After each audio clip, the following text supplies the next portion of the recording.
मागच्या एका चॅनलमध्ये मी सांगितलं होतं की तिथं पण एक सिनियर सर होते, त्यांनी सांगितलं होतं की फ्लॅप्स, आता याच्यामध्ये फ्लॅप्स असं असतो की जेव्हा तुम्हाला पॉवर कमी पडते तेव्हा तुम्ही, अर्थात तुम्हाला पॉवर कमी पडो ना पडो, तुम्हाला फ्लॅप्स द्यावे लागतात.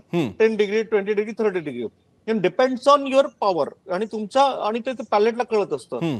तर आता एक आकाश नावाचा कोणीतरी एक मुलगा आहे, बरं. त्याने सांगितलं की ते विमान दिल्लीवरून मुंबईला, आपलं सॉरी अहमदाबादला आलं आणि अहमदाबादवरून लंडनला गेलं. तर तो म्हटला की ते विमान, त्याचे व्हिडिओ पण मला त्याने याच्यावर शेअर केलेले आहेत की त्याच्यामध्ये त्याचं हे पण चालू नव्हतं. म्हणजे याच्यामध्ये तांत्रिक अडचण असण्याची खूप मोठी शक्यता आहे. दुपारपर्यंत किंवा संध्याकाळपर्यंत जेवढ्या माझ्या इंटरव्ह्यू झाल्या त्याच्यामध्ये मी काहीच बोललो नाहीये, कारण मला काही माहितीच नव्हतं.